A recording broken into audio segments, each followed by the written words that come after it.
हम जो है वो साइकोलॉजिकली और इमोशनल जो एक चीज होती है जो बहुत से लोगों को पता नहीं होता, हालांकि ट्रेडिंग के अंदर ये सबसे इंपॉर्टेंट चीज होती है, अपने आप को बैलेंस करना, इमोशंस को बैलेंस करना। लोगों को सिर्फ नजर आ रहा होता है यार ट्रेडर ने पैसा कमा लिया है, ट्रेडर जो है बहुत ज्यादा आगे बढ़ गया है, लेकिन उसको ये नहीं पता होता कि यार उसके दिमाग में क्या खिचड़ी बन गई है, वो किस तरह से सर्वाइव कर रहा है, किस तरह से चीजों को मैनेज कर रहा है। आप जो है वो इस चीज के बारे में क्या कहेंगे कि आप जो है वो जब ट्रेडिंग के अंदर आए थे तो कोई ऐसा मोमेंट या कोई एक ऐसी चीज जिसने आपको जो है वो शॉक में रखा हो, या कोई ऐसा लेसन जो है वहां से आपको मिला हो कि यार ये एक ऐसी चीज है जो मुझे आज तक याद है? देखिए, सबसे पहले मैंने एक दफा स्टार्ट किया था 2013 के अंदर, मुझे याद है वो 10 साल से ज्यादा अरसा हो चुका है। 2013 के अंदर जब मैंने ट्रेडिंग का नाम सुना, उसमें करना चाहा, तो मैंने एक तो सबसे बड़ी जो गलती की थी ना उस टाइम की, और मैं उसके बाद कभी मैं किसी भी बंदे को, किसी भी स्टूडेंट को ये रिकमेंड नहीं करता हूँ वो किसी के पैसे पे ट्रेड करे, ठीक है। और मैंने क्या किया कि मेरे पास अमाउंट नहीं थी और मैंने जो है ना वो डिफरेंट लोगों से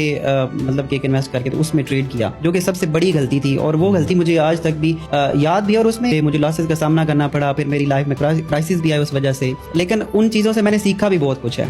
ठीक है। वो अगर लोगों की लाइफ में ऐसी चीजें होती हैं कि जब उनके लाइफ में लॉसेस होते हैं तो वो उनसे ज्यादा सीखते हैं बजाय इसके कि वो किसी कामयाब चीज से सीख पाएं। ऐसे ही बिल्कुल। तो इसमें जिस तरह आपने बात की कि इमोशंस, अब जैसे लॉसेस होते हैं तो साइकोलॉजी भी आपकी बहुत ज्यादा डिस्टर्ब होती है, और इसके अलावा आपके जो माइंड सेट है उसके ऊपर प्रेशर भी होता है, और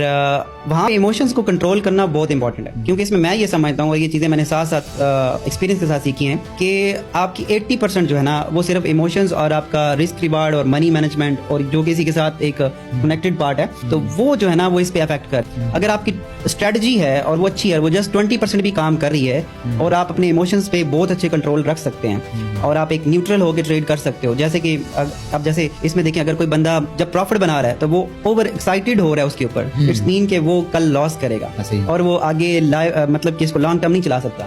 इसी तरह से अगर हम दूसरी साइड पे बात करेंगे, लॉस हो रहा है उसके ऊपर, वो ओवर रिएक्ट कर रहा है, उसका हाँ उसके जो